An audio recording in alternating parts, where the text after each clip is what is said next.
Good morning.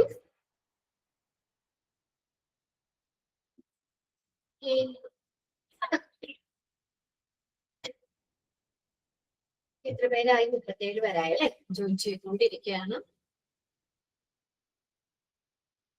കഴിഞ്ഞ ദിവസമൊക്കെ എടുത്തതൊക്കെ വായിച്ചു നോക്കിയായിരുന്നോ? യെസ്, ആംബുലൻസ് ആണ് പറഞ്ഞുകൊണ്ടിരുന്നത് അല്ലെ? പേജ് എടുക്കട്ടെ.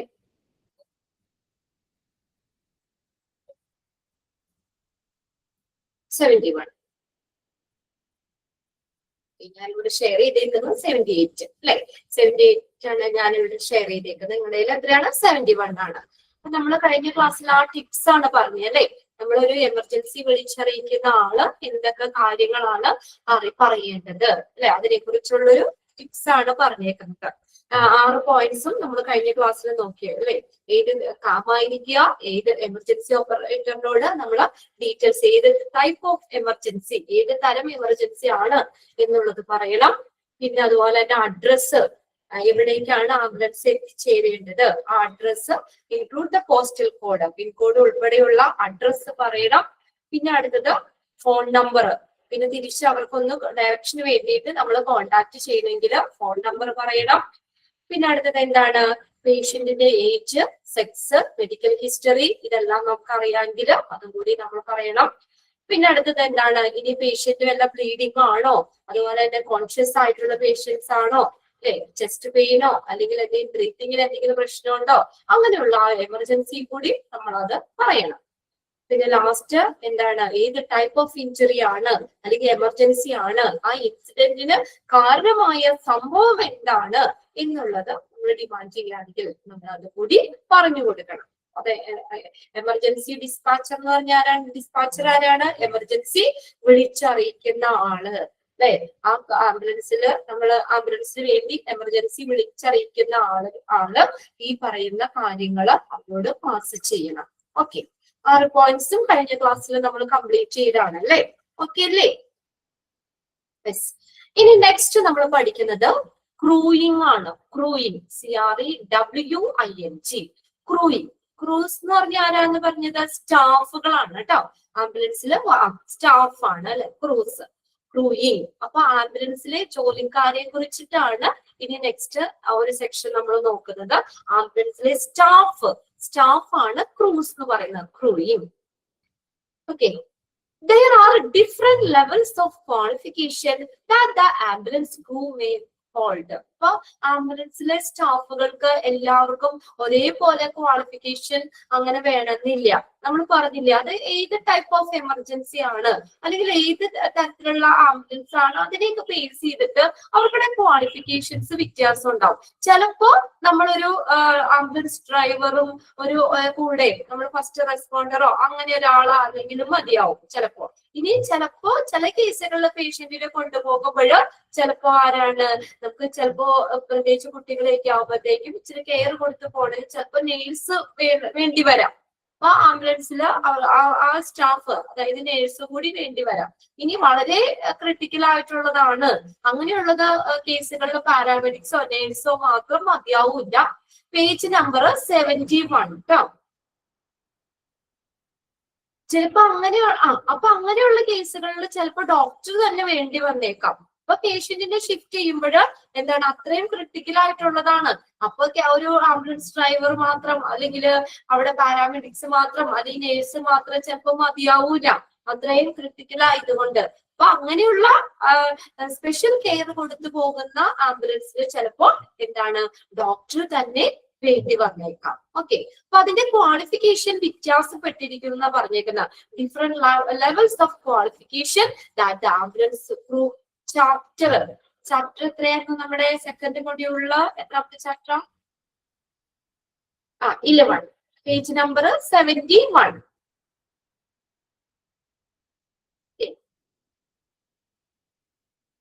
ജോയിൻ ചെയ്യുന്നുള്ളൂ കേട്ടോ. ഇപ്പൊ ജോയിൻ ചെയ്യുന്നവരാണ് ഈ മെസ്സേജ് ഒക്കെ അയച്ചേക്കുന്നത്. ഇപ്പൊ 58 പേരെ നമ്മൾ സ്റ്റാർട്ട് ചെയ്തപ്പോ 31 പേരെ ഒക്കെ ഉണ്ടായിരുന്നുള്ളൂ. ഓക്കെ, കിട്ടിയില്ലേ? Module 2 page number 71, chapter 11, ambulance service. Okay, next എടുത്താ.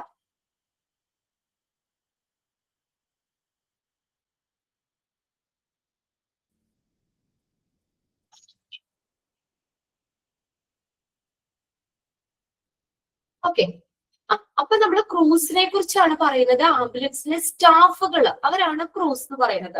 അപ്പോ അതിനകത്ത് അവർക്കുടെ ക്വാളിഫിക്കേഷൻ വ്യത്യാസപ്പെട്ടിരിക്കും. ക്രൂസിന്റെ എല്ലാവരും ഒരേ ക്വാളിഫൈഡ് ആയിട്ട് ഉള്ള ആളുകളാവണമെന്നില്ല. അത് നമ്മൾ പോകുന്ന പേഷ്യൻസിന് കൊണ്ടുപോകുമ്പോൾ അവർക്കുടെ ആ കണ്ടീഷൻ അനുസരിച്ച് ആ സ്റ്റാഫുകൾ വ്യത്യാസം വരാം. ചിലപ്പോ ഞാൻ പറഞ്ഞില്ലേ, ഒരു ഡ്രൈവർ എന്തായാലും വേണമല്ലോ.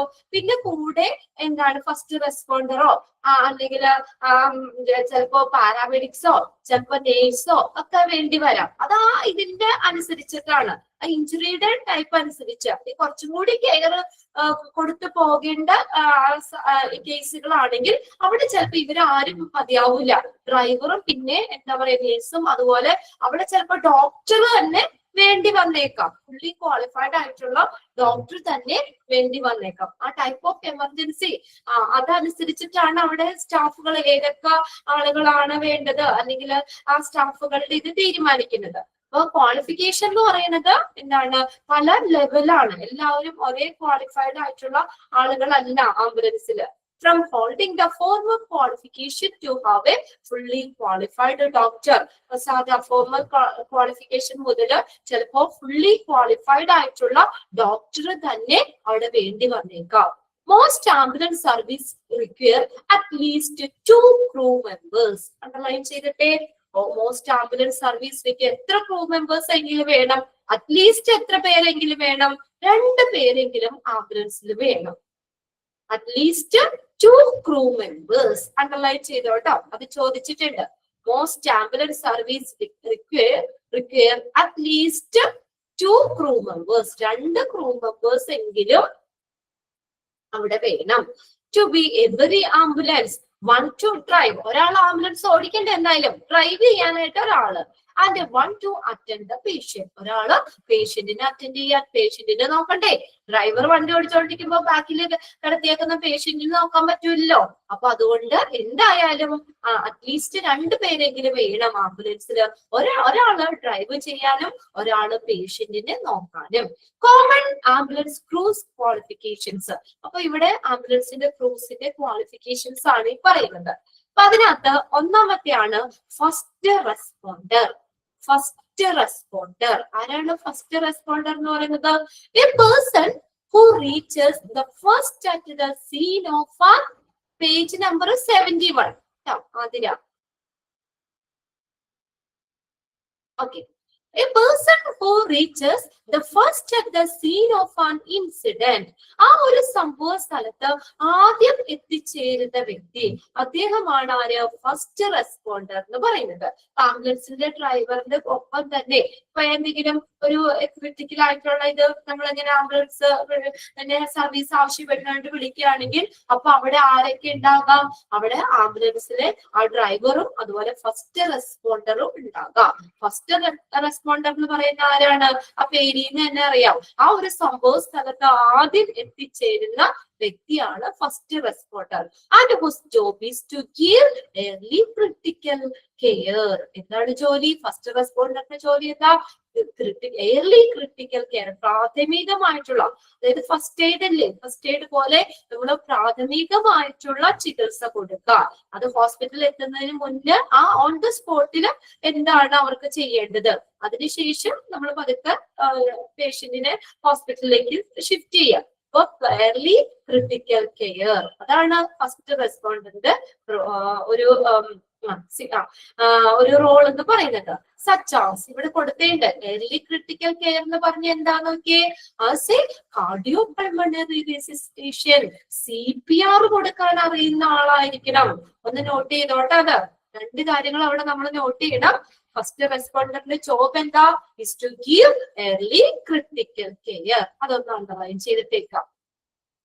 give early critical care. Such as ഏതാണ് early critical care എന്ന് പറഞ്ഞാ? CPR, cardiopulmonary resuscitation. CPR കൊടുക്കാൻ അറിയണം. CPR എന്താ? നമുക്ക് വലിയ ഹാർട്ടിന് നമ്മുടെ എന്തെങ്കിലും പ്രശ്നങ്ങളായി നമുക്ക് നോർമൽ ബ്രീത്ത് ചെയ്യാൻ പറ്റില്ല, അങ്ങനെയൊക്കെ ഉള്ള കേസുകളിൽ ബ്രീത്തിങ് കൊടുക്കുകയാണ് അല്ലെ.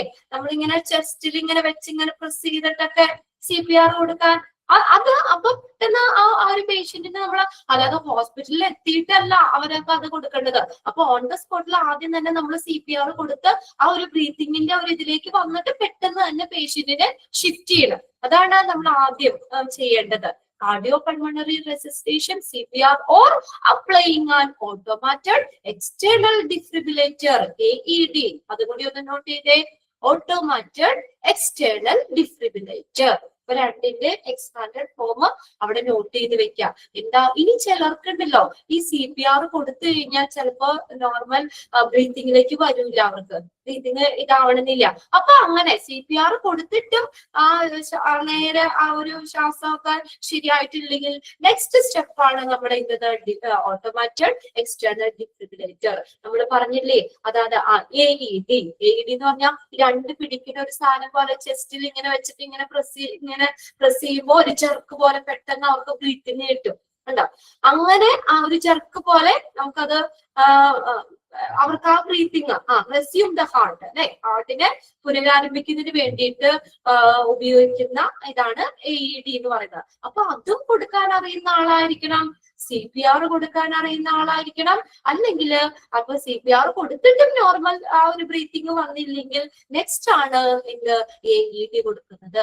AED എന്ന് പറഞ്ഞാൽ ഓട്ടോമാറ്റഡ് എക്സ്റ്റേണൽ ഡിഫിബ്രിലേറ്റർ. അപ്പൊ അതൊക്കെ യൂസ് ചെയ്യാൻ പറ്റുന്ന അത് അറിയുന്ന ഒരാളായിരിക്കണം ഫസ്റ്റ് റെസ്പോണ്ടർ എന്ന് പറയുന്നത്.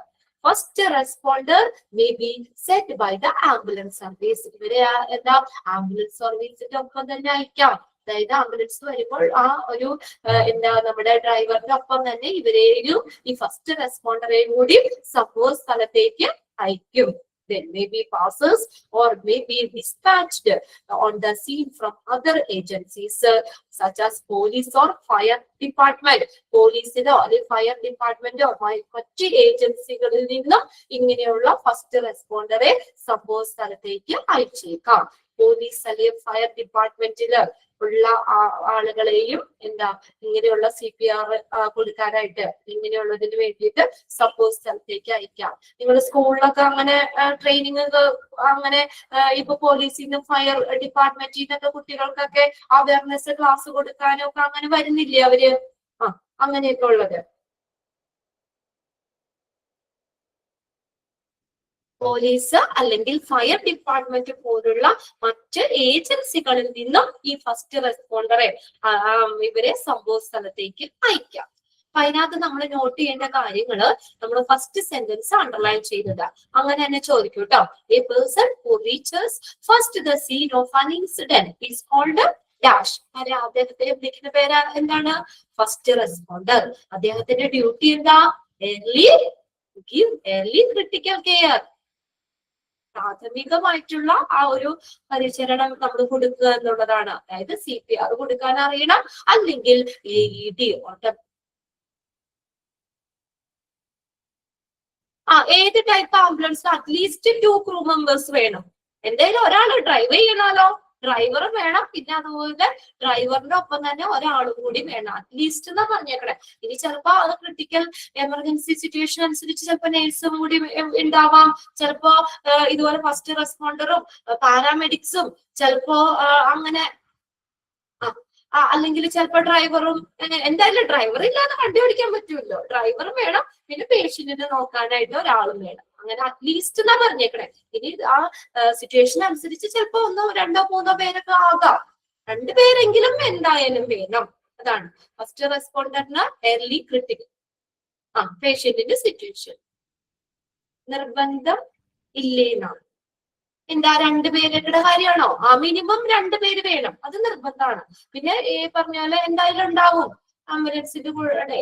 പിന്നെ ഈ പറഞ്ഞ പോലെ എന്തായാലും നമ്മൾ അത് സിറ്റുവേഷൻ അനുസരിച്ച് ചിലപ്പോൾ നേഴ്സ് മാത്രം മതിയാകും.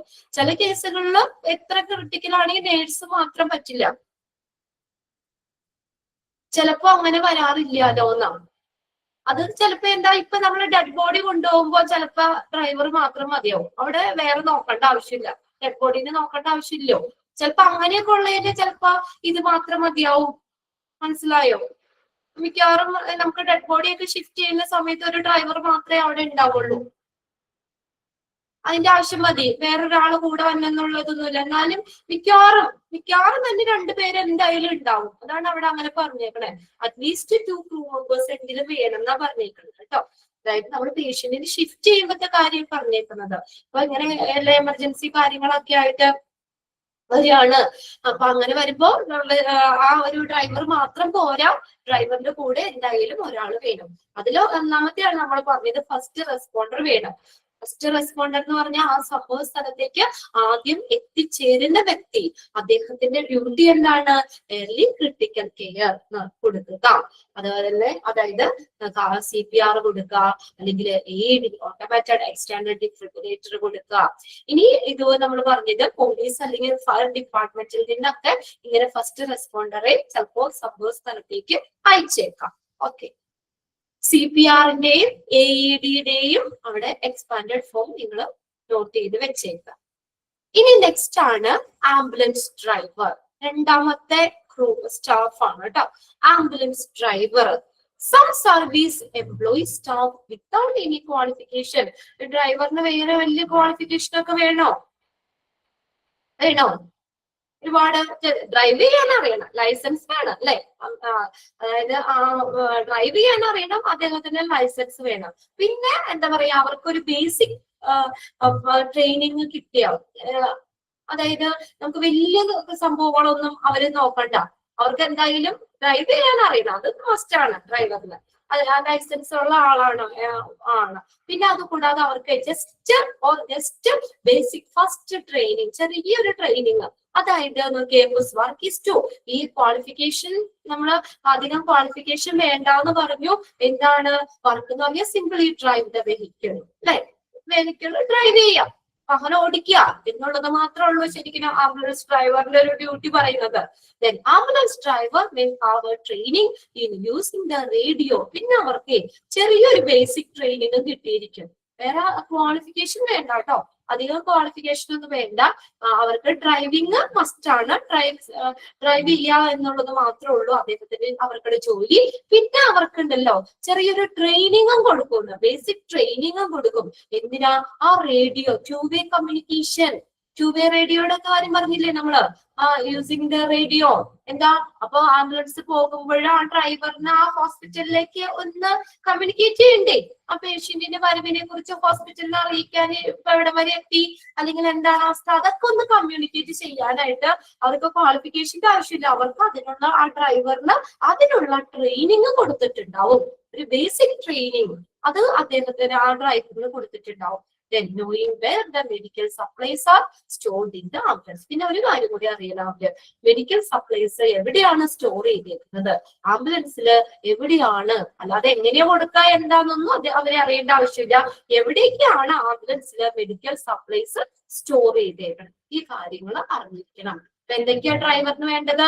ആംബുലൻസ് ഡ്രൈവ് ചെയ്യാൻ അറിയണം അല്ലെ? പിന്നെ അടുത്ത് രണ്ടാമത്തെ പറഞ്ഞേക്കണം, അവർക്കൊരു ചെറിയൊരു ട്രെയിനിങ് കൊടുത്തിട്ടുണ്ട്. എന്താ? 2-way റേഡിയോ അല്ലെ, കമ്മ്യൂണിക്കേഷൻ പർപ്പസ് ആണ് പറഞ്ഞത്.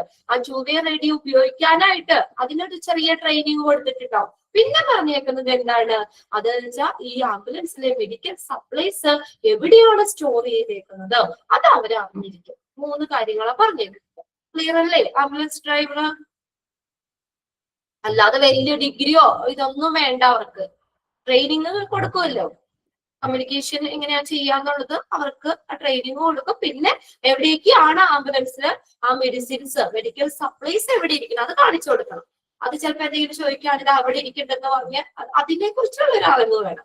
എങ്ങനെ ഉപയോഗിക്കുക അല്ലെങ്കിൽ അങ്ങനെയാന്നുള്ളതൊന്നും അറിയണ്ട, എവിടെയാണ് മെഡിക്കൽ സപ്ലൈ സ്റ്റോർ ചെയ്തിരിക്കുന്നത് അത് അറിയണം. ഇനി നെക്സ്റ്റ് ആണ് നോൺ എമർജൻസി അറ്റൻഡന്റ്. പേര് പോലെ തന്നെ ഓക്കെ, നോൺ എമർജൻസി ആണ്, അധികം എമർജൻസി കാര്യങ്ങൾ ഹാൻഡിൽ ചെയ്യാൻ പറ്റാത്തവരാണ് non emergency attendant. This role has different level of training across the world.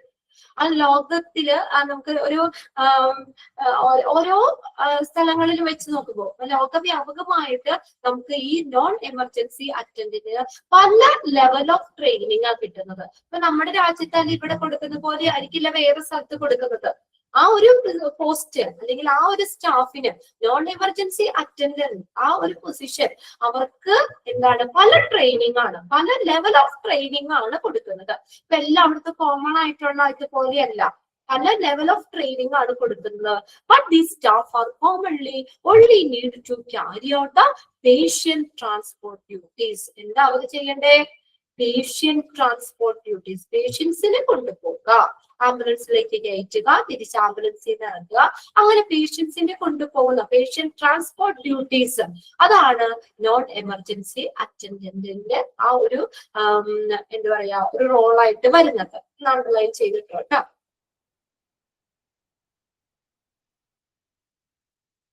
പേഷ്യന്റിനെ transport ചെയ്യിക്കാം, അല്ലെ, അവരെ കൊണ്ടുപോകുക എന്നുള്ള ഡ്യൂട്ടി മാത്രമാണ്. Which can include the structure or wheel chair cases.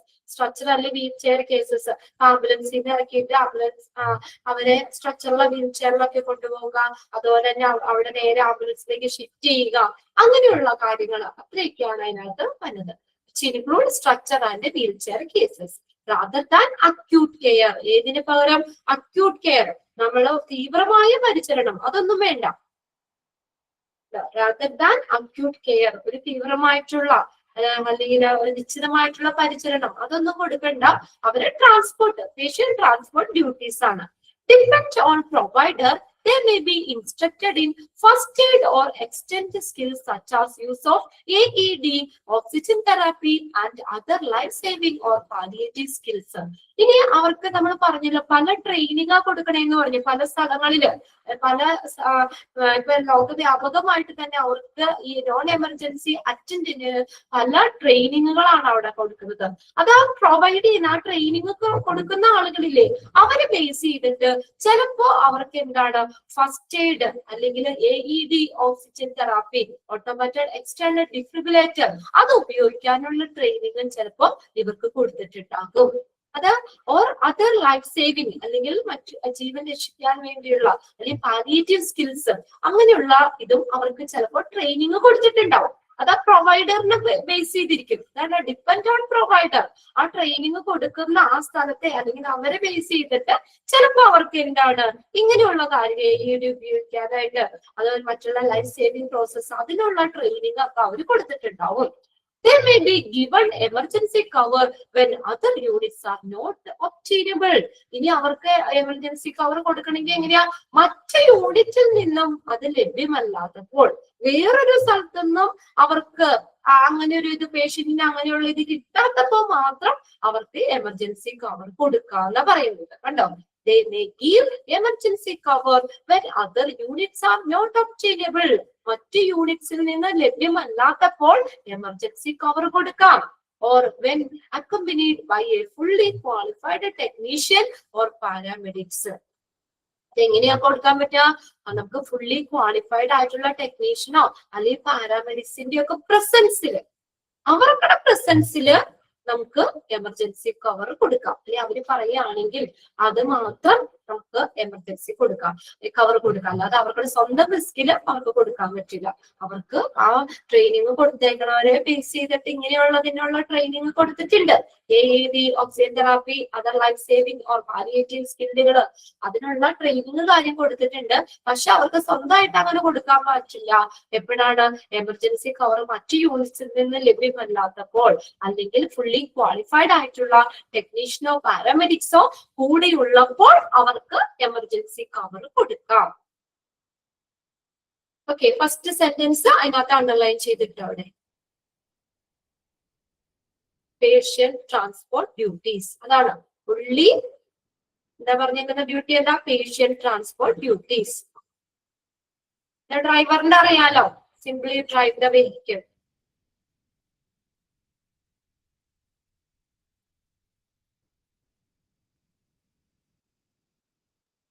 Okay, clear അല്ലേ? First responder early critical care കൊടുക്കുക. Ambulance driver വാഹനം ഓടിക്കുക, അത് മാത്രമേ ഉള്ളൂ. പിന്നെ അതുകൂടാതെ നമ്മൾ പറഞ്ഞല്ലോ ക്യൂവേ റേഡിയോ ഉപയോഗിക്കാൻ അറിയണം. പിന്നെ ആംബുലൻസിൽ എവിടെയാണ് മെഡിസിൻസ് സ്റ്റോർ ചെയ്തേക്കുന്നത് എന്നുള്ളതും അറിയണം. ഇനി അടുത്തതാണ് നോൺ എമർജൻസി അറ്റൻഡന്റ് ആണ്. അതായത് എമർജൻസി ഒന്നുമല്ല, അവരെന്താണ് ആകെ ഡ്യൂട്ടി പറഞ്ഞേക്കുന്ന പേഷ്യന്റ് ട്രാൻസ്പോർട്ട് ഡ്യൂട്ടി മാത്രമേ ഉള്ളൂ. പിന്നെ അത് പ്രൊവൈഡ് ചെയ്യുന്നവരെ ബേസ് ചെയ്തിട്ട് അവർക്ക് ഈ ഒരു ട്രെയിനിങ്ങും കൂടി കൊടുത്തിട്ടുണ്ടാവും. AED ഉപയോഗിക്കാനായിട്ട്, അത് യൂസ് ചെയ്യാനായിട്ട്, or other life saving or palliative skills, അതിനുള്ള ട്രെയിനിങ് കൊടുത്തിട്ടുണ്ടാവും. പക്ഷെ അവര് സ്വന്തം റിസ്കിൽ അവർക്ക് കൊടുക്കാൻ പറ്റില്ല. അതായത് എമർജൻസി കവർ മറ്റു യൂണിറ്റിൽ നിന്ന് ലഭ്യമല്ലാത്തപ്പോൾ, അല്ലെങ്കിൽ ഒരു ഫുള്ളി ക്വാളിഫൈഡ് ആയിട്ടുള്ള ടെക്നീഷ്യന്റെയോ അല്ലെങ്കിൽ പാരാമെഡിക്സിന്റെയോ പ്രസൻസിൽ അവർക്ക് എമർജൻസി കവർ കൊടുക്കാം. ഇനി അടുത്തതാണ് എമർജൻസി കെയർ അസിസ്റ്റന്റ്. പേരിന്ന് അറിയാലോ, emergency care assistant. Emergency care assistant. Frontline ambulance drivers who arrive the occurrence in both emergency and non-emergency situation. Emergency situation ആണെങ്കിലും നോൺ എമർജൻസി സിറ്റുവേഷൻ ആണെങ്കിലും ഹാൻഡിൽ ചെയ്യാൻ പറ്റുന്ന രീതിയിലുള്ള സ്റ്റാഫുകളാണ് എമർജൻസി കെയർ അസിസ്റ്റന്റ് എന്ന് പറയുന്നത്. Emergency ആണെങ്കിലും നോൺ എമർജൻസി സിറ്റുവേഷൻസിലാണെങ്കിലും ഹാൻഡിൽ ചെയ്യാൻ പറ്റുന്ന ആളുകൾ, സ്റ്റാഫുകൾ, അവരാണ് emergency care assistant. First sentence underline ചെയ്തിട്ട് കേട്ടോ. Frontline ambulance driver who arrive at the occurrence in both the emergency and non-emergency situation. Emergency situation ആണെങ്കിലും നോൺ എമർജൻസി സിറ്റുവേഷൻ ആണെങ്കിലും ഹാൻഡിൽ ചെയ്യാൻ പറ്റുന്ന രീതിയിലുള്ള ആളുകൾ, സ്റ്റാഫുകൾ. Their job is to help the technician or paramedics. They are working with the carry out their duties. ഇനി emergency care അസിസ്റ്റന്റിന്റെ duty എന്താ, ജോബ് എന്താ? Help the technician or paramedics. ടെക്നീഷ്യനെയോ അല്ലെങ്കിൽ പാരാമെഡിക്സിനെയോ ഒക്കെ അവരുടെ വർക്കിൽ സപ്പോർട്ട് ചെയ്ത് കൊടുക്കുക, അല്ലെങ്കിൽ ഒന്ന് ഹെൽപ്പ് ചെയ്യുക, അത് മാത്രമേ ഉള്ളൂ. ആ ഡ്യൂട്ടി ഒന്ന് നോക്കി വെക്കണം കേട്ടോ. Job to help the technician or paramedics, they are working with the carry out their duties. അവരുടെ ഡ്യൂട്ടീസ് നടപ്പിലാക്കുമ്പോൾ അവർ എന്ത് ചെയ്യുക, ഒന്ന് ഹെൽപ്പ് ചെയ്ത് കൊടുക്കുക. such as making up medications, മരുന്നുകള് അത് നിറയ്ക്കുക. set up ഫ്ലൂയിഡുകള് but not attaching. ഫ്ലൂയിഡ് നിറയ്ക്കുക, പക്ഷെ അത് അറ്റാച്ച് ചെയ്യാൻ പാടില്ല. അതായത് നമ്മള് ഇതൊന്നും ഈ ഗ്ലൂക്കോസ് അങ്ങനെയുള്ള സംഭവങ്ങളൊക്കെ ഇല്ലേ, അങ്ങനെയുള്ളതൊക്കെ നമുക്കത് സെറ്റ് ചെയ്യാം, പക്ഷെ അത് പേഷ്യന്റിലേക്ക് അറ്റാച്ച് ചെയ്യാൻ പറ്റില്ല. ഓർ ഡൂയിങ് സിമ്പിൾ ഒബ്സർവേഷൻ, അല്ലെങ്കിൽ ആ പേഷ്യന്റിനെ സിമ്പിൾ ആയിട്ട് ഒബ്സർവ് ചെയ്യുക, ഇങ്ങനെയുള്ള കാര്യങ്ങൾ മാത്രമേ ചെയ്യാൻ പറ്റുള്ളൂ. എമർജൻസി കെയർ അസിസ്റ്റന്റ് ടെക്നീഷ്യനെയോ പാരാമെഡിക്സിനെയോ അവരുടെ വർക്കിൽ ഹെൽപ്പ് ചെയ്യുക. ഓക്കെ, അതൊന്ന് നോട്ട് ചെയ്തോ കേട്ടോ. Job help technician or paramedics, they are working with the carry out their duties. അവരുടെ ഡ്യൂട്ടി നടപ്പിലാക്കുമ്പോൾ അവരെ എന്ത് ചെയ്യുക, ആ ഡ്യൂട്ടിയിൽ ഒന്ന് ഹെൽപ്പ് ചെയ്ത് കൊടുക്കുക. ഇനി ഓക്കെ ആണോ? ഓക്കെ, രണ്ട് കാര്യങ്ങൾ അവിടെ നോട്ട് ചെയ്ത് വെക്കണം നമ്മൾ. എമർജൻസി സിറ്റുവേഷൻ ആണെങ്കിലും നോൺ എമർജൻസി സിറ്റുവേഷൻ ആണെങ്കിലും ഹാൻഡിൽ ചെയ്യാൻ പറ്റുന്ന സ്റ്റാഫുകളാണ് എമർജൻസി കെയർ അസിസ്റ്റന്റ് എന്ന് പറയുന്നത്. അവരുടെ ഒരു ഡ്യൂട്ടി എന്താണ്? ടെക്നീഷ്യനെയോ പാരാമെഡിക്സിനെയോ അവരുടെ വർക്കില് അവർ ചെയ്യുമ്പോൾ അവരുടെ വർക്കിലൊന്ന് ഹെൽപ്പ് ചെയ്ത് കൊടുക്കുക. Okay, such as making up medications നിറയ്ക്കുക, മരുന്നുകൾ നിറയ്ക്കുക, ഫ്ലൂയിഡ് സെറ്റ് ചെയ്ത് കൊടുക്കുക, ഓർ ഡൂയിങ് സിമ്പിൾ ഒബ്സർവേഷൻ, അല്ലെങ്കിൽ പേഷ്യന്റിനെ സിമ്പിൾ ആയിട്ട് ഒബ്സർവ് ചെയ്യുക, അങ്ങനെയുള്ള കാര്യങ്ങളാണ് വരുന്നത്. ഇനി അടുത്തതാണ് emergency medical technician. Emergency medical technician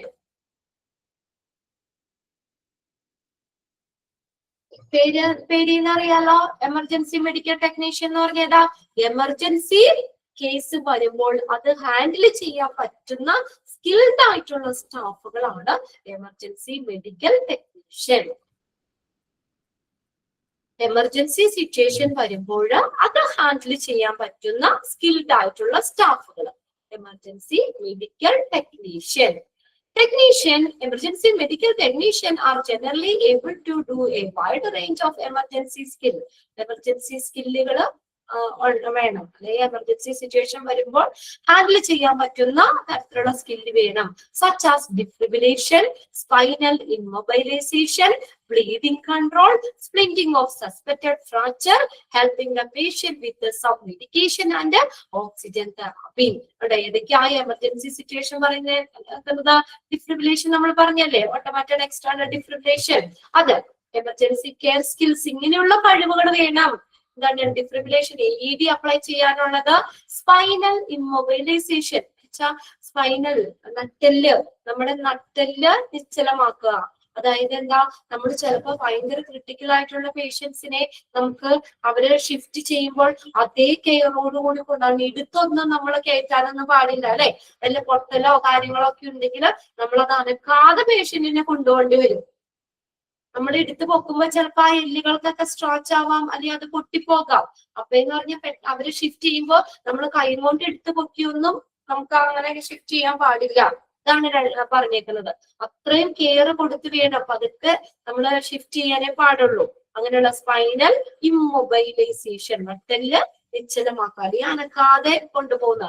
bleeding control, പിന്നെ അതുപോലെ ബ്ലീഡിങ്ങിനെ കൺട്രോൾ ചെയ്യുക.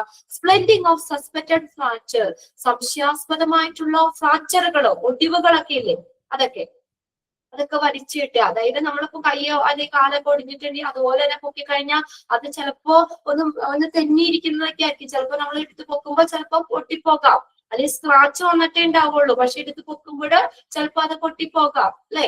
അപ്പൊ അങ്ങനെയുള്ളതൊക്കെ നമ്മൾ അവരെയൊക്കെ എന്താണ്, നമ്മളെ കൈ ഇപ്പൊ ഇങ്ങനെ കൊണ്ടുപോകുമ്പോ കൈയൊക്കെ ഒടിഞ്ഞിട്ടാണെങ്കിൽ നമ്മൾ വെറുതെ കൈ തൂക്കിയിട്ടാണ്ടൊക്കെ പോവാതെ പെട്ടെന്ന് തന്നെ നമ്മൾ തോർത്തൊക്കെ ഇങ്ങനെ വെച്ചിട്ട് കഴുത്തിലേക്കൊക്കെ കെട്ടി ഇവിടെ കൈ അനക്കാത്ത രീതിയിൽ, അല്ലെങ്കിൽ എന്തെങ്കിലും ഒരു കഷ്ണം എന്തെങ്കിലുമൊക്കെ ഇവിടെ കയ്യിൽ വെച്ചിട്ട് ഒന്ന് ടൈ ചെയ്തൊക്കെ കൊണ്ടുപോകുകയാണെങ്കിൽ നമുക്ക് എന്താ, അവര് അത്രയും ഒരു അനക്കം വരില്ല ആ ഭാഗത്ത് അല്ലെ. സംശയാസ്പദമായിട്ടുള്ള ഒടിവുകള് അങ്ങനെയൊക്കെ ഉണ്ടെങ്കിൽ അത് വലിച്ചു കെട്ടുന്ന.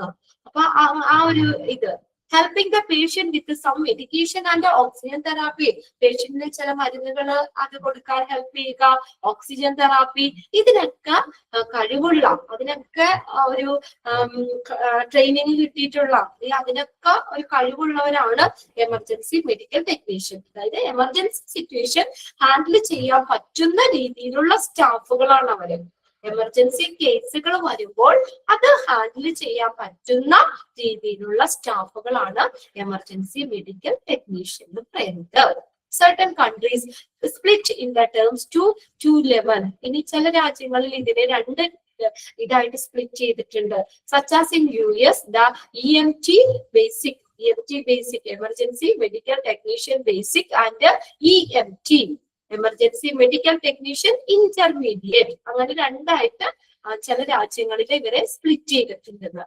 എമർജൻസി മെഡിക്കൽ ടെക്നീഷ്യനെ രണ്ട് സെക്ഷനായിട്ട്, രണ്ട് ലെവലിലായിട്ട് വീണ്ടും തിരിച്ചിട്ടുണ്ട് ചില രാജ്യങ്ങളിൽ. അതായത് US രണ്ട് ഇതുണ്ട്, എമർജൻസി മെഡിക്കൽ ടെക്നീഷ്യൻ ബേസിക് എന്നുള്ളതുണ്ട്. അതായത് പ്രാഥമികമായിട്ട് കൊടുക്കുന്ന, ഒത്തിരി വലിയ ഇതല്ലാതെ ഉള്ളത് വരുമ്പോ. and EMT intermediate, EMT എന്നാണ് കേട്ടോ അത്, EMT intermediate, emergency medical technician intermediate. Okay, എന്താ ഇത്രയൊന്ന് നോട്ട് ചെയ്ത് വെച്ചേക്കാം. എന്താണ് എമർജൻസി കെയർ സ്കിൽസ് വേണം. അതായത് എമർജൻസി സിറ്റുവേഷൻ വരുമ്പോൾ അത് ഹാൻഡിൽ ചെയ്യാൻ പറ്റുന്ന രീതിയിലുള്ള ക്വാളിഫൈഡ് ആയിട്ടുള്ള സ്റ്റാഫുകളാണ് emergency medical technician. First sentence ഒന്ന് അണ്ടർലൈൻ ചെയ്തേ കേട്ടോ.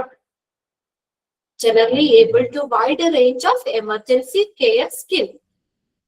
Wide range of emergency care skill. ആ സെന്റൻസ് ഒന്ന് അണ്ടർലൈൻ ചെയ്തിട്ട്. ഇനി ചില കൺട്രീസിൽ അതിനെ രണ്ടായിട്ട് ഡിവൈഡ് ചെയ്തിട്ടുണ്ട്. US emergency medical technician basic എന്നും എമർജൻസി മെഡിക്കൽ ടെക്നീഷ്യൻ ഇന്റർമീഡിയറ്റ് എന്നും പറയുന്നത്. ഓക്കെ, ഇനി EMT തന്നെയാണ് അതാണ് EMT. ഇനി അടുത്തതാണ് രജിസ്ട്രേഡ് നേഴ്സ്. രജിസ്ട്രേഡ് നേഴ്സ് എന്ന് ശരി, രജിസ്ട്രേഡ് നേഴ്സ് എന്ന് നമുക്ക് ഷോർട്ട് പറയാം. അതായത് നോക്കിയേ, ഈ രജിസ്ട്രേഡ് നേഴ്സ് എന്ന് പറഞ്ഞാൽ ഹെഡ് നേഴ്സ് അല്ല കേട്ടോ. ചിലര് ചോദിക്കാറുണ്ട് ഹെഡ് നേഴ്സ് ആണോന്ന്. ഇത് രജിസ്റ്റേർഡ് നേഴ്സ് എന്ന് പറയുന്നത് ഹെഡ് നേഴ്സ് അല്ല.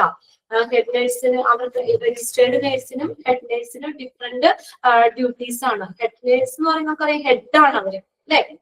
Leadership, supervision of the staff, management responsibility ഉള്ളവരാണ് ഹെഡ് നേഴ്സ് എന്ന് പറയുന്നത്. ഹെഡ് ആണ് അവര്. ആ എല്ലാ ഹെഡ് നേഴ്സും രജിസ്റ്റേർഡ് നേഴ്സുകളായിരിക്കും. പക്ഷേ എല്ലാ രജിസ്റ്റേർഡ് നേഴ്സുകളും ഹെഡ് നേഴ്സ് അല്ല. രജിസ്റ്റേർഡ് നേഴ്സ് എന്താ ചെയ്ത ഡയറക്റ്റ് പേഷ്യന്റ് കെയർ മാത്രമേ വരുന്നുള്ളൂ. ഇത്രയും മനസ്സിലാക്കി വെക്കുക. രജിസ്റ്റേർഡ് നേഴ്സും ഹെഡ് നേഴ്സും രണ്ടും രണ്ട് പേരാണ്. ഓക്കെ, രണ്ടും രണ്ട് പേരാണ്. ഹെഡ് നേഴ്സ് എന്ന് പറഞ്ഞാൽ പേരിന്ന് പറയും ഹെഡ് ആണ് അവര്. Leadership, supervision of the staff, management responsibility ആണ്. എല്ലാ ഹെഡ് നേഴ്സും രജിസ്റ്റേർഡ് നേഴ്സുകളായിരിക്കും. എല്ലാ ഹെഡ് നേഴ്സും രജിസ്റ്റേർഡ് നേഴ്സുകളായിരിക്കും. എന്നാൽ എല്ലാ രജിസ്റ്റേർഡ് നേഴ്സും ഹെഡ് നേഴ്സ് അല്ല. എന്തുകൊണ്ടാ? രജിസ്റ്റേർഡ് നേഴ്സിന്റെ എന്താ ഒരു ഡ്യൂട്ടി ഉള്ളത്?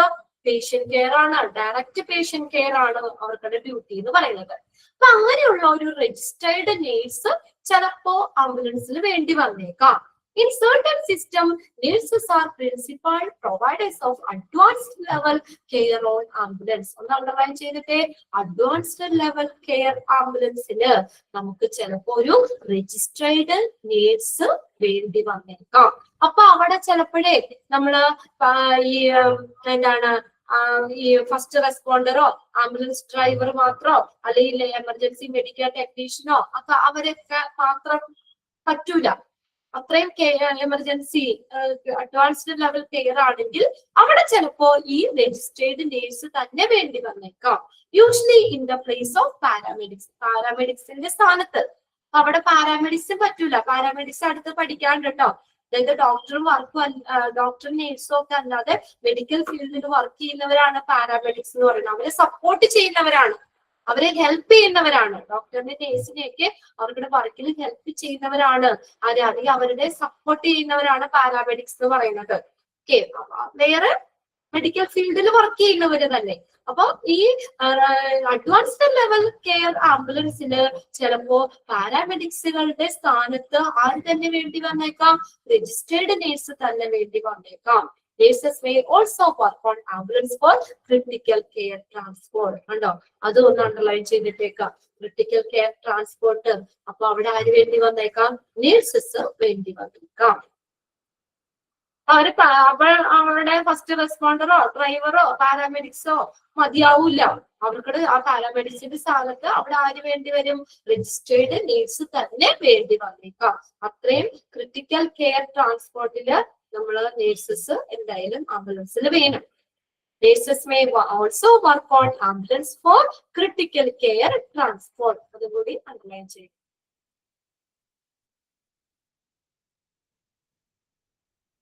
ഇനി അടുത്തതാണ് പാരാമെഡിക്സ് എന്ന് പറയുന്നത്. Paramedics, the high level of medical training and often comprise of key skills not allowable for technician such as cannulation and with the ability to administer a range of drugs such as morphine, tracheal intubation and other skills such as executing a cricothyrotomy. ഇനി അടുത്തതാണ് paramedics എന്ന് പറയുന്നത്. Paramedics, this is a high level of medical training. നല്ല level medical training കിട്ടിയിട്ടുള്ളവരാണ് ആര്? Paramedics എന്ന് പറയുന്നത്.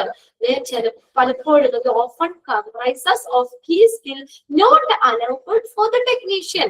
ടെക്നീഷ്യന് അനുവദനീയമല്ലാത്ത ഹൈ ലെവല് മെഡിക്കൽ ട്രെയിനിങ് കിട്ടിയവരാണ് പാരാമെഡിക്സ്.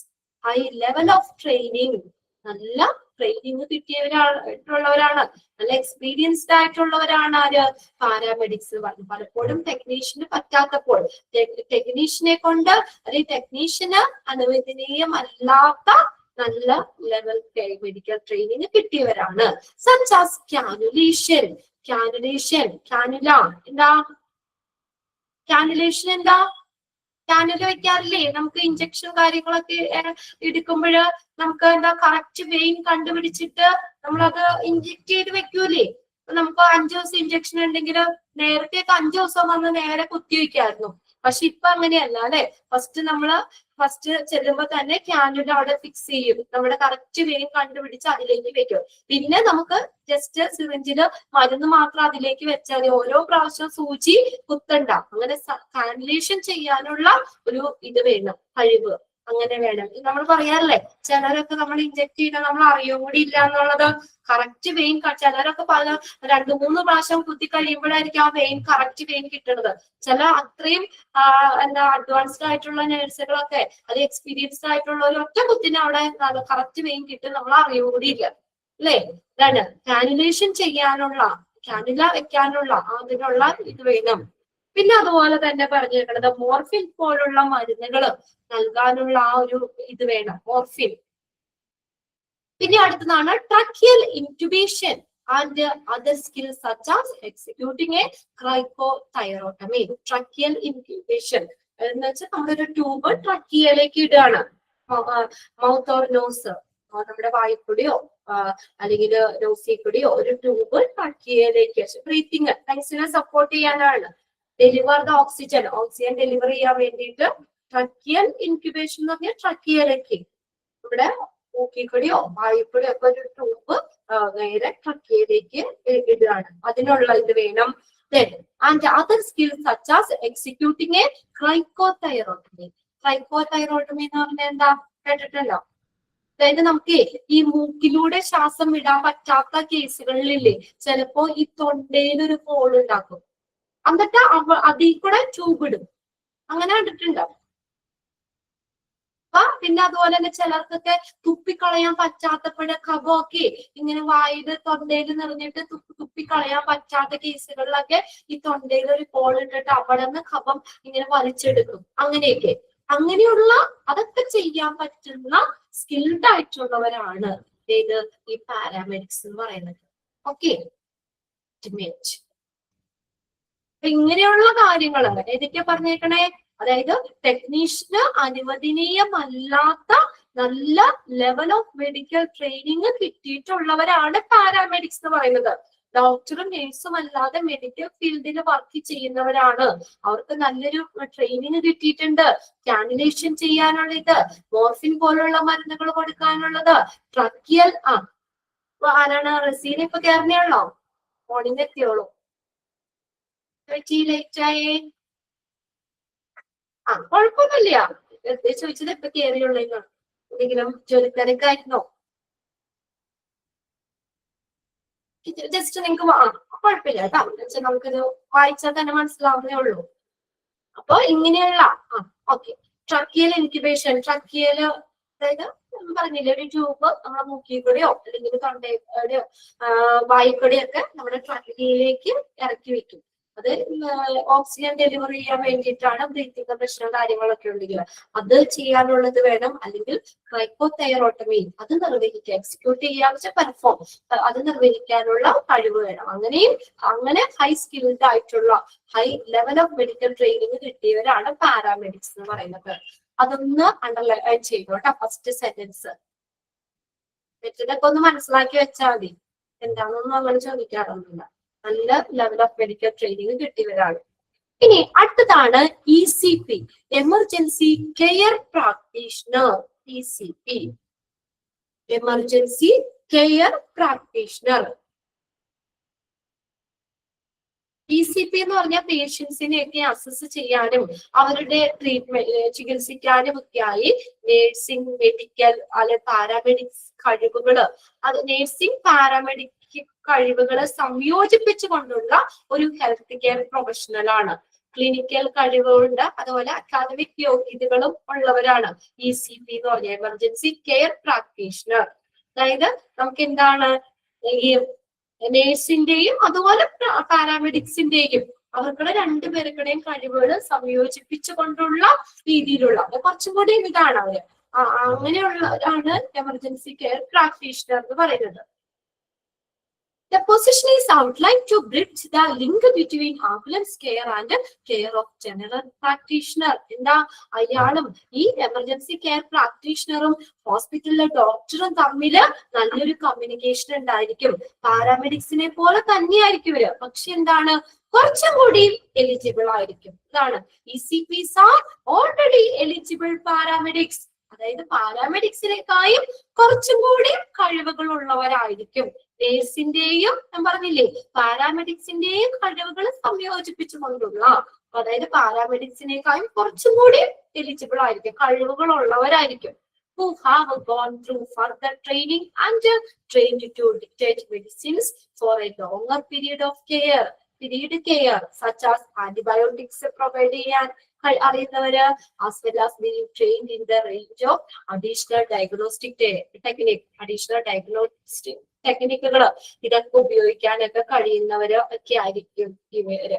കൂടുതൽ ട്രെയിനിങ്ങിലൂടെ കടന്നുപോയവരാണ്. അതായത് പാരാമെഡിക്സിനേക്കായും കുറച്ചും കൂടി എലിജിബിൾ ആയിട്ടുള്ളവരാണ് എമർജൻസി കെയർ പ്രാക്ടീഷണർ എന്ന് പറയുന്നത്. അയാളും ഈ ഡോക്ടറും തമ്മിൽ ഒരു കമ്മ്യൂണിക്കേഷൻ ഉണ്ടായിരിക്കും. ഓക്കെ, അയാളും ഹോസ്പിറ്റലിലെ ഡോക്ടറും തമ്മിൽ നല്ലൊരു കമ്മ്യൂണിക്കേഷൻ ഉണ്ടായിരിക്കും. പാരാമെഡിക്സിനേക്കായും കുറച്ചും കൂടി എലിജിബിൾ ആയിരിക്കും, കുറച്ചും കൂടി ട്രെയിനിങ് കിട്ടിയിട്ടുള്ള ആളുകളായിരിക്കും. ഓക്കെ, അദ്ദേഹത്തിന് ഈ ആന്റിബയോട്ടിക്സ് പോലുള്ള ലോങ്ങർ പീരീഡ് കെയറിന് കൊടുക്കുന്ന മെഡിസിൻസ് ഡിക്റ്റേറ്റ് ചെയ്യുക, നിർദ്ദേശിക്കാനായിട്ട് ട്രെയിനിങ് കിട്ടിയ ആളായിരിക്കും. പിന്നെ അതുപോലെ തന്നെ അഡീഷണൽ ഡയഗ്നോസ്റ്റിക് ടെക്നിക്കുകൾ അതിന്റെ ആ ഒരു ട്രെയിനിങ് കാര്യങ്ങളും കിട്ടിയിട്ടുള്ളവരായിരിക്കും.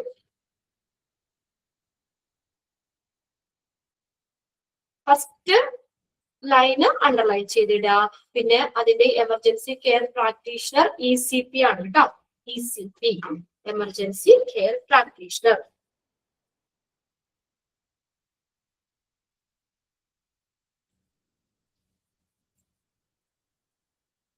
ഇനി അടുത്തതാണ് physician assistant, PA. Physician assistant പേരിൽ തന്നെ അറിയാലോ, ഫിസിഷ്യന്റെ അസിസ്റ്റന്റ് അല്ലെ, ഡോക്ടറിന്റെ ഒരു അസിസ്റ്റന്റ്. അപ്പൊ ഡോക്ടറിനെ പോലെ തന്നെ ഇതുള്ളത് തന്നെയാണ് അസിസ്റ്റന്റ് ആണെങ്കിലും. Physician assistant. Physician assistant are seen in mainly English speaking countries. English speaking countries, European കൺട്രീസിലൊക്കെയാണ് ഈ ഫിസിഷ്യൻ അസിസ്റ്റന്റ് അങ്ങനെ ഒരു പോസ്റ്റ് ഉള്ളത്. Physician assistant are seen mainly in English speaking countries. European കൺട്രീസിലാണ് ഫിസിഷ്യൻ അസിസ്റ്റന്റ് കൂടുതലായിട്ടുള്ളത്. അവര് ഡോക്ടറിനെ സപ്പോർട്ട് ചെയ്യുന്നവരാണ് അല്ലെ. ഡോക്ടറിനെ സപ്പോർട്ട് ചെയ്യുന്ന ആള്, ഏത് മെഡിസിൻസ് കൊടുക്കണം, എന്താണ് പേഷ്യന്റിന്റെ ഹിസ്റ്ററി, ഇതൊക്കെ ഡോക്ടറിനെ പോലെ തന്നെ അറിയുന്ന ആള് തന്നെയാണ് അല്ലെ. അതായത് നമ്മളിപ്പോ ഡോക്ടറിന്റെ PA എന്ന് പറയില്ലേ, അത് തന്നെ ഫിസിഷ്യൻ അസിസ്റ്റന്റ് പറയുന്നത്. അവര് തമ്മില് ഒരു ഡയറക്റ്റ് ഒരു കണക്ഷൻ ഉണ്ടാവണമെന്നില്ല. അവര് ഒരു ഇലക്ട്രോണിക് കമ്മ്യൂണിക്കേഷനിലൂടെ അവര് പരസ്പരം എന്താണ് പേഷ്യന്റിനെ കുറിച്ചുള്ള കാര്യങ്ങള് പരസ്പരം കമ്മ്യൂണിക്കേറ്റ് ചെയ്യും. അതായത് ഇപ്പൊ ഒരു ഈ ആംബുലൻസില് നമുക്ക് രണ്ടുപേരും കൂടി ഒപ്പം വേണ്ട, ഫിസിഷ്യൻ അസിസ്റ്റന്റും കൂടി ഒരേ സമയത്ത് വേണമെന്നില്ല. ഓക്കെ, ഫിസിഷ്യൻ ഉണ്ടെങ്കിൽ ഫിസിഷ്യൻ അസിസ്റ്റന്റിന്റെ ആവശ്യമില്ല. അതൊരു ഫിസിഷ്യൻ അസിസ്റ്റന്റ് ആണെങ്കിൽ അദ്ദേഹം മതി. ഡോക്ടറിനെ പോലെ തന്നെ പേഷ്യന്റിന്റെ കാര്യങ്ങൾ കുറച്ചും കൂടി ഡീപ്പായിട്ട് അറിയുന്ന ആളാണ്. എന്താണ് പേഷ്യന്റ് മെഡിക്കൽ ഹിസ്റ്ററി, എന്ത് മെഡിക്കേഷൻസ് കൊടുക്കണം, ഇതൊക്കെ ഡോക്ടറിനെ പോലെ തന്നെ അറിയുന്ന ആളാണ്. ഫിസിഷ്യൻ അസിസ്റ്റന്റ് ഉണ്ടായാലും മതി, അദ്ദേഹം എന്താ ഒരു കമ്മ്യൂണിക്കേഷനിൽ ഈ ഡോക്ടറുമായിട്ട് കമ്മ്യൂണിക്കേഷൻ ഉണ്ടായിരിക്കും. Okay, physician assistant are seen mainly in English speaking countries. അതൊന്ന് അണ്ടർലൈൻ ചെയ്തോ കേട്ടോ. യൂറോപ്യൻ കൺട്രീസിലാണ് കാണുന്നത്. Are known as physician associate in some countries. എന്തെന്ന് പറയുന്നേ, ഫിസിഷ്യൻ അസോസിയേറ്റ്. ഫിസിഷ്യൻ അസിസ്റ്റന്റിന്റെ ഫിസിഷ്യൻ അസോസിയേറ്റ്സ് എന്ന് പറയുന്നു. ഇൻ സം കൺട്രീസ്, അത് രാജ്യങ്ങളിൽ അത് ഫിസിഷ്യൻ അസോസിയേറ്റ് എന്ന് പറയുന്നത്. PS mirror the practice of the physician. അതായത് ഫിസിഷ്യന്റെ കാര്യങ്ങളെ അതൊരു മിററാണ്, അതിനെ പ്രതിഫലിപ്പിക്കുകയാണ്. Able to provide the range of medical skills a physician provide. Physician ചെയ്യണ പോലെ എല്ലാ കാര്യങ്ങളും ചെയ്യാനുള്ള കഴിവുണ്ടായിരിക്കും. ആ ഫിസിഷ്യനെ റിഫ്ലക്ട് ചെയ്യാൻ മിറർ ആണെന്ന് പറഞ്ഞേക്കുന്നത്. ഫിസിഷ്യന് ഇപ്പൊ നമ്മുടെ കണ്ണാടി നോക്കുമ്പോൾ നമ്മുടെ ഇത് തന്നെയല്ല കാണണേ, അതുപോലെ ഫിസിഷ്യൻ പോലെ തന്നെയാണ് അദ്ദേഹത്തിന്റെ കാര്യങ്ങൾ, ഒരു ഫിസിഷ്യൻ ചെയ്യുന്ന കാര്യങ്ങൾ അതുപോലെ ഒക്കെ ചെയ്യാനുള്ള കഴിവ് അദ്ദേഹത്തിന് ഉണ്ടായിരിക്കും. They normally work in dissociation with the physician. Dissociation എന്ന് പറഞ്ഞാൽ വിയോജിപ്പ്. അതാ ഞാൻ പറഞ്ഞത്, ഇവര് രണ്ടുപേരും കൂടി അറ്റ് ടൈമില് ആംബുലൻസിൽ വരില്ല ആണ്. അപ്പൊ അവര് തമ്മിൽ പരസ്പര വിയോജിപ്പ് എന്ന് പറഞ്ഞാൽ എന്താ, അതായത് ഓരോ ഫിസിഷ്യൻ ഉണ്ടെങ്കിൽ പിന്നെ ഫിസിഷ്യൻ അസിസ്റ്റന്റിന്റെ ആവശ്യമില്ല. അതാണ് ആംബുലൻസ് പരിസ്ഥിതിയിൽ ഇവർ രണ്ടുപേരും കൂടിയും അതിന്റെ ആവശ്യമില്ല. Through in and ambulance environment കണ്ട, ആംബുലൻസ് ഒരു അറ്റ്മോസ്ഫിയറിലാണ്. ആംബുലൻസിൽ ഇവര് വിയോജിപ്പാണെന്ന് പറഞ്ഞാൽ എന്താ, ഒരാളുണ്ടെങ്കിൽ വേറൊരാള് വേണ്ട. And advanced direction or electronic communication is available to PAs to consult with the physician when needed. ഇനിയിപ്പോ അഥവാ ഈ PAക്ക് എന്തെങ്കിലും ഡൗട്ട്സോ കാര്യങ്ങളോ ഉണ്ടെങ്കിൽ എന്താ, നേരിട്ട് ഫിസിഷ്യനുമായിട്ട് കമ്മ്യൂണിക്കേഷൻ നടത്താം. ഇലക്ട്രോണിക് കമ്മ്യൂണിക്കേഷൻ അല്ലെ, ഇലക്ട്രോണിക് കമ്മ്യൂണിക്കേഷൻ നടത്തി കാര്യങ്ങൾ ക്ലിയർ ചെയ്യാം. Okay, physician assistant.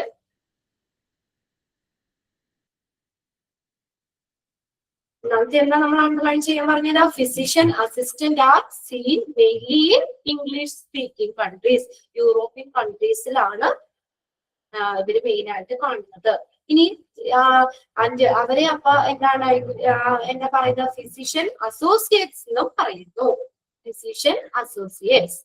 ഇനി ഇത് എന്താണ്, ഫിസിഷ്യന്റെ ഒരു മിറർ പോലെയാണ്, റിഫ്ലക്ട് ചെയ്യാണ്. അതായത് ഫിസിഷ്യൻ ചെയ്യുന്ന എല്ലാ കാര്യങ്ങളും ഈ ഫിസിഷ്യൻ അസിസ്റ്റന്റിന് അറിയാൻ പറ്റും. ഫിസിഷ്യനെ പോലെ തന്നെ പേഷ്യന്റിന്റെ മെഡിക്കൽ ഹിസ്റ്ററി എന്താണ്, പേഷ്യന്റിന് ചെയ്യേണ്ട കാര്യങ്ങൾ എന്തൊക്കെയാണ് എന്നുള്ളതൊക്കെ അറിയാൻ പറ്റും. അതായത് ഇവര് ഈ ഒരു provide the range of medical skills as A physician provide. Physician കൊടുക്കുന്നത് പോലെയുള്ള മെഡിക്കൽ കഴിവുകള്, അതിന്റെ ഫുൾ റേഞ്ച് മെഡിക്കൽ സ്കില്ലുകൾ ഉള്ള ആള് തന്നെയാണ്. പിന്നെ ഒരു ആംബുലൻസിന്റെ അറ്റ്മോസ്ഫിയറില് എൻവയോൺമെന്റില് ഇവർ രണ്ടുപേരും ഒരുമിച്ച് വേണമെന്നില്ല. കണ്ടോ, അതായത് ഇപ്പൊ ഫിസിഷ്യൻ അസിസ്റ്റന്റ് ആയാലും മതി, അദ്ദേഹത്തിന് ഇനി എന്താ, ഫിസിഷ്യനുമായിട്ട് ഒരു ഇലക്ട്രോണിക് കമ്മ്യൂണിക്കേഷൻ ഉണ്ട്. അപ്പൊ എന്തെങ്കിലും ഡൗട്ട്സോ കാര്യങ്ങളോ ഉണ്ടെങ്കിൽ അത് ഫിസിഷ്യനുമായിട്ട് ഡയറക്റ്റ് കോണ്ടാക്ട് ചെയ്യാം. ഓക്കെ, ആവശ്യമുള്ളപ്പോ അവർക്ക് അങ്ങനെ ആ ഇലക്ട്രോണിക് കമ്മ്യൂണിക്കേഷൻ വഴി കോണ്ടാക്ട് ചെയ്യാം. ഇനി 10ാമത്തെയാണ് ഫിസിഷ്യൻ. ഫിസിഷ്യൻ ഡോക്ടർ അല്ലെ. Doctors may be present in specialist ambulance unit. ഇപ്പൊ ഞാൻ പറഞ്ഞില്ലേ, അതായത് നമ്മൾ ആ ഒരു ലെവൽ ഓഫ് കെയർ അനുസരിച്ചാട്ടോ ആരൊക്കെ വേണം, എത്ര ആ പേഷ്യന്റിന്റെ സിറ്റുവേഷൻ അനുസരിച്ചാണ് നമ്മൾ ആരാണ് അതിനകത്ത് വേണ്ടത് അല്ലെ, എത്ര ക്രൂസ് വേണം അല്ലെങ്കിൽ എന്താണൊക്കെ നോക്കുന്നത്. ഇനി ചില കേസുകളില് ആരാ, ഫിസിഷ്യൻ തന്നെ വേണ്ടി വരാം. അവിടെ നേഴ്സ് പോരാം, അല്ലെങ്കിൽ പാരാമെഡിക്സ് പോരാം, മാത്രം വേണ്ടി വന്നേ അല്ല, അവര് മാത്രം എന്താ പറയാ, അവര് മാത്രം പോരാ. ഓക്കെ, അവര് മാത്രം പോരാ. ചിലപ്പോ എന്താ, ഈ നേഴ്സ് മാത്രം ഉണ്ടായാൽ പറ്റില്ല, അല്ലെങ്കിൽ പാരാമെഡിക്സ് മാത്രം ഉണ്ടെങ്കിൽ പറ്റില്ല, അല്ലെങ്കിൽ ഫസ്റ്റ് റെസ്പോണ്ടർ മാത്രം പറ്റൂല. ചില കേസുകളിൽ ആര് തന്നെ വേണ്ടി വരാം, ഡോക്ടർ തന്നെ വേണ്ടി വരാം. Doctors may be present in specialist ambulance unit, most notably the air ambulance. ഏതിന്റെ കാര്യം അവിടെ പറയുന്നത്, എയർ ആംബുലൻസിന്റെ കാര്യം അല്ലെ. എയർ ആംബുലൻസിൽ ആര് വേണ്ടി വരാം, നിർബന്ധമായിട്ട് ഡോക്ടർ തന്നെ വേണ്ടി വരാം. എന്തുകൊണ്ടാ അങ്ങനെ പറയണേ, എന്തുകൊണ്ടാ പറയണേ, എന്താ പറയാ, എന്തുകൊണ്ടാ അങ്ങനെ പറയണേ? അവൈലബിലിറ്റി ഓഫ് ഡോക്ടേഴ്സ് ഉണ്ടോ അവിടെ, ആ ഒരു മാർഗത്തിലുണ്ടോ? ഇപ്പൊ നമ്മള് ഫ്ലൈറ്റ് നെടുമ്പാശ്ശേരിയിൽ നിന്ന് പോയി തിരുവനന്തപുരത്തിനാണെങ്കിൽ പിന്നെ തിരുവനന്തപുരത്തെ അത് ലാൻഡ് ചെയ്യുള്ളൂ. അല്ലാതെ അതിനിപ്പോ നമ്മളെ ഈ എയർ ആംബുലൻസിൽ ഡോക്ടർ ഇല്ലാതിരുന്നു കഴിഞ്ഞാൽ ഇടയ്ക്ക് ഇറങ്ങി പറ്റുമോ? ഇടയ്ക്ക് ഇറങ്ങി ഇപ്പൊ നമ്മള് അല്ലാതെ പോകുമ്പോ ഇപ്പൊ എമർജൻസി ആണെങ്കിൽ അടുത്ത ഹോസ്പിറ്റലിലേക്ക് വേണമെങ്കിൽ കയറ്റാം. ഇത് പറ്റൂല, അവൈലബിലിറ്റി ഓഫ് ഡോക്ടേഴ്സ് ആ മാർഗത്തിലില്ല.